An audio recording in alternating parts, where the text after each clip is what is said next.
भाविकांच्या अलोट गर्दीने बहरले माथेरान येथील श्री राम मंदिर।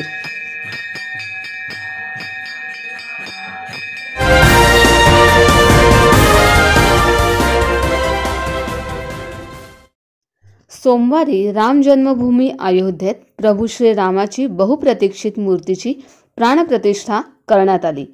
अयोध्येत प्रभू श्रीराम यांच्या मूर्तीची प्राणप्रतिष्ठा सोहळा पार पाडत असताना संपूर्ण भारत देश श्रीराममय झालेला पाहायला मिळाला।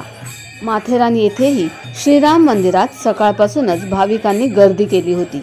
काही दिवस अगोदरच मंदिराची स्वच्छता, रंगरंगोटी करण्यात आली होती। सकाळी मंदिराच्या समोरील भागात महिलांनी आकर्षक रांगोळी काढून वातावरण प्रसन्न केले होते। भक्तिगीते आणि सुश्राव्य भजनांचा कार्यक्रम या निमित्ताने आयोजित करण्यात आला होता।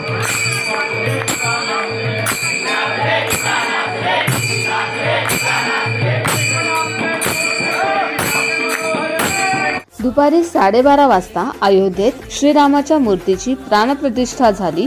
तो क्षण मोठ्या स्क्रीनवर दाखवण्यात आला।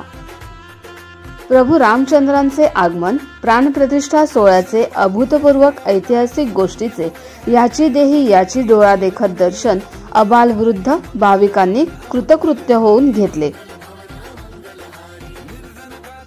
शब्दात व्यक्त न करता येणारा हा सोहळा पाहत असताना प्रत्येक नागरिक फक्त जय श्रीरामांचा जयघोष करीत असल्याचे दिसत होते।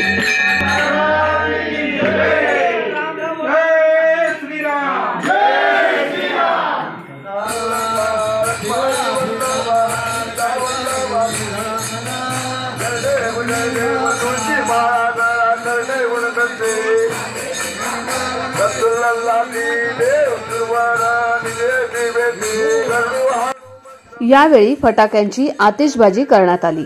मंदिराच्या ट्रस्टच्या माध्यमातून गोरगरीब महिलांना साड्यांचे वाटप करण्यात आले। एक प्रकारे या आनंदोत्सवामध्ये दिवाळीच साजरी करण्यात आली। भाविकांना फराळ तसेच लाडूचे वाटप करण्यात आले।